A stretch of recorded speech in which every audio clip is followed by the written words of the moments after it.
Hey guys, M.V.K here, back again. How's everybody doing? So, testing out a new camera today.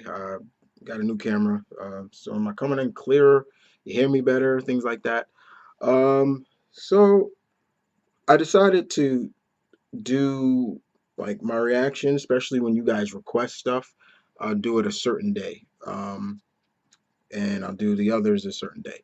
So, but today I thought I'd do a reaction a request. You should start seeing somewhere near me the request. This was sent to me via Twitter um, by a friend, um, Dano, or he actually sent this to me on Twitter, and basically what we're going to watch, guys, is seven WWE wrestlers who saved lives. I like stuff like this. I like hearing WWE wrestlers or wrestlers just being heroes outside of the squared circles and things like that. Um, like from example, like hearing Bam Bigelow back in the day, God bless him, saving a child before and things like that. So, looking forward to this. As you all know, I'm a huge wrestling fan. Um, yeah, so let's give it a try. Indeed. Here we go. Okay.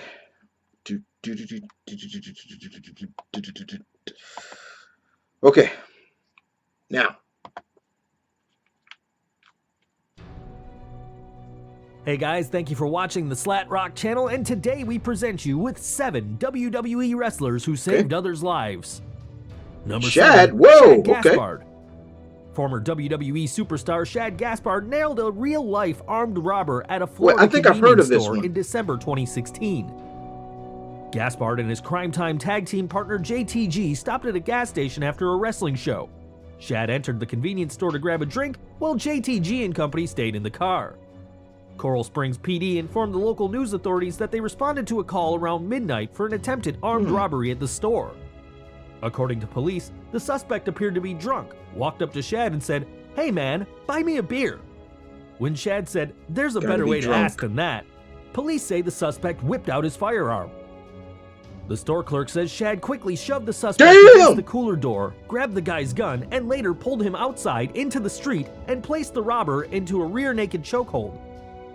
At this point, JTG and co. noticed what was happening and videotaped the scene and called police, alerting them to the scene of the crime.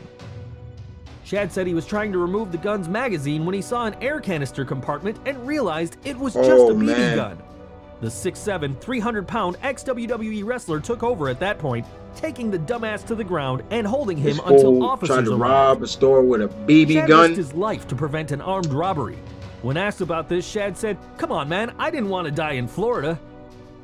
Next up, If number this 6, is about the Davari. plane, I know about this with Muhammad Davari. Hassan and Davari were among the most hated wrestling heels of the Ruthless Aggression era.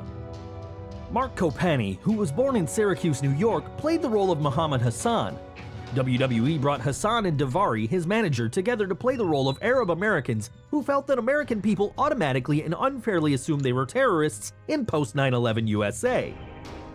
His career came to an abrupt end when a controversial terrorism storyline coincided with the July 7, 2005 London bombings, that didn't do leading so the well. television network UPN to pressure WWE to remove Kopani's character from television. After Hassan faded into obscurity, he moved to LA and eventually released a graphic novel with Shad Gaspard. Davari continued on the indie circuit, worked for TNA and WWE, and in March 2012, Davari became a bit of a superhero on public transit. While riding a light rail train, he saw a drunken man berating other passengers and threatening violence. When the drunk dude became especially belligerent towards several passengers, hurling racial insults and death threats, Davari decided to lay the smackdown.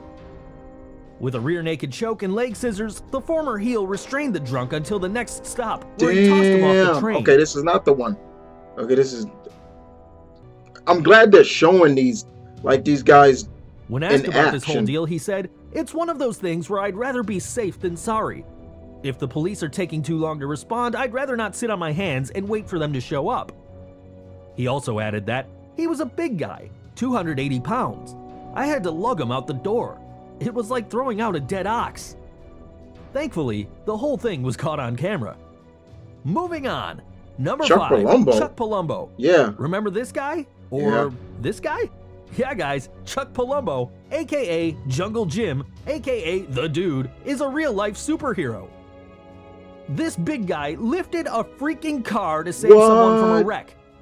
In early January of 2016, Palumbo was driving down a rural road near his home in El Cajon, California, when he spotted a car on the wrong side of the road, tipped over on its side. Chuck pulled ahead of the vehicle and sprung into action. Speaking to the local authorities, Chuck said, "I looked in the car and noticed just one person in the car, a woman who seemed to be going in and out of consciousness." Chuck adds, "I noticed she was pinned between the steering wheel and her arm was pinned under the car. I was able to lift the car enough so that she could move her arm out." Chuck later climbed onto the top of the passenger side of the vehicle and released her seatbelt, then proceeded to lift the woman out of the car and sat her down on the ground and made sure she was okay. He saw a fire engine approach him and didn't want to hang around and answer questions, so he jumped into his truck and headed on his way. Guys, I'm sure Billy will be proud of Chuck. Number 4, Chris Masters. Masters. Number 4. What did he do? Folks, the masterpiece Chris Masters was at the right place at the right time. Police were called to Diane Mordetsky's Los Angeles home after a neighbor had barricaded himself inside. The crazed neighbor had apparently shouted through the front door and threatened to set the house on fire to keep police out of the home. Chris said his uncle, who lives nearby, called to alert him that his mother was the subject of an apparent hostage situation. The 30-year-old, whose real name is Chris Mordetsky, arrived on the scene when the house was already in flames. But the fire didn't stop Masters from rescuing his mother.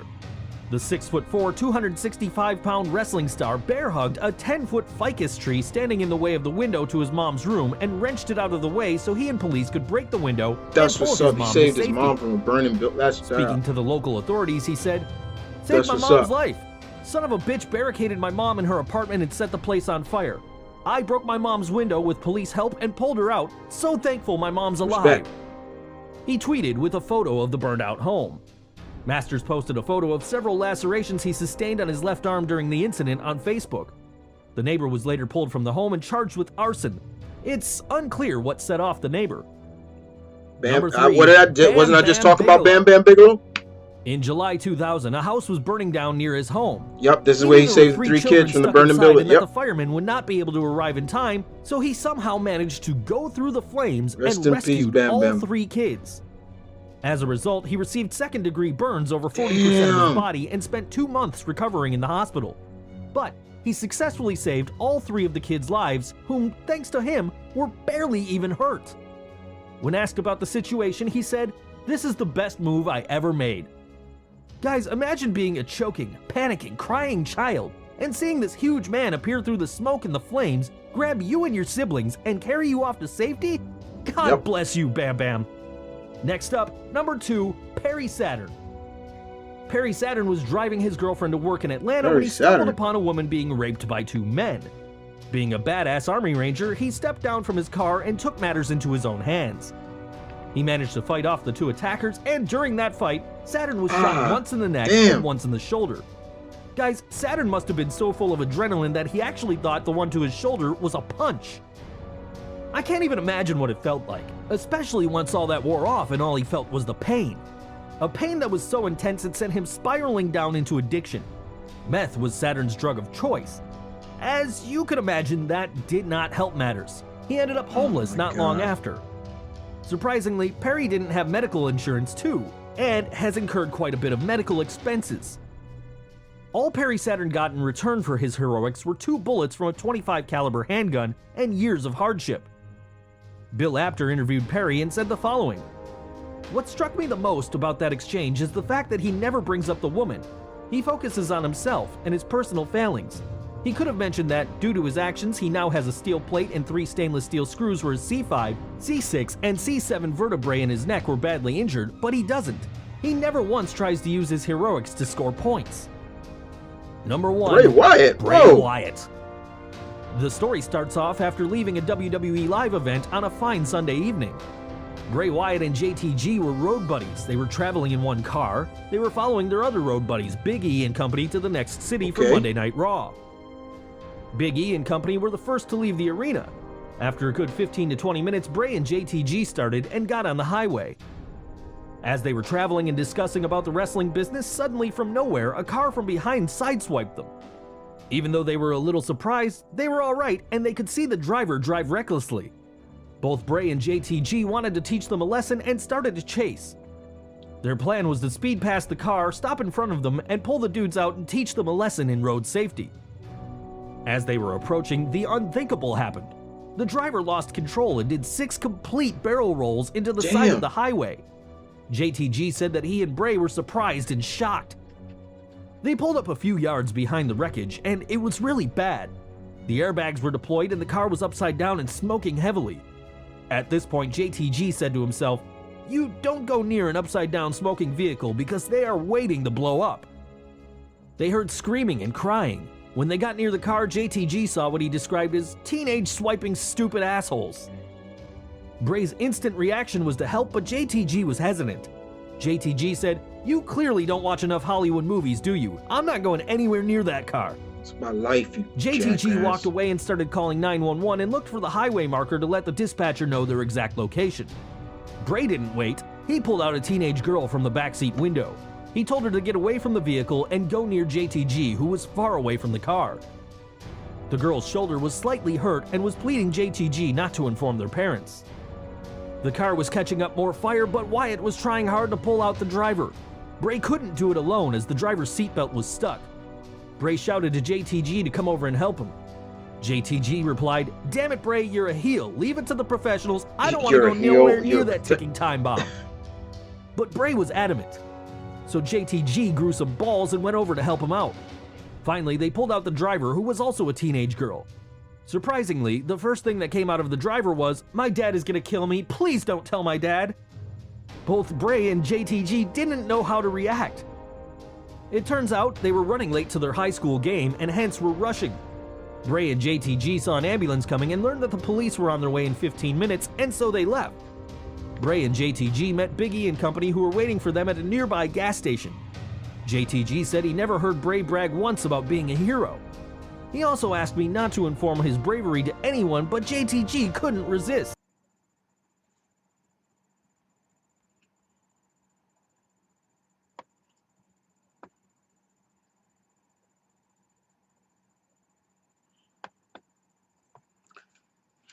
All right, all right, all right. That was very interesting. Oh, dropped my stuff. It's always good to see and hear when wrestlers uh, show heroics in a life or death situation that you don't really expect them to do that. You know, especially when this person, they may not know this person from near or far, but it's always good to hear that. Most of those I've heard, but some of them I've heard, not all of them. It's very sad to what's going on with Perry Saturn now. Very, very, very, very sad. But the Bam Bam one I've heard, the Davari one I've definitely heard. Um, but the Bray Wyatt one I did not know. That's pretty cool. And or Shad, it was cool that they showed like real life footage of them in action. Some of them.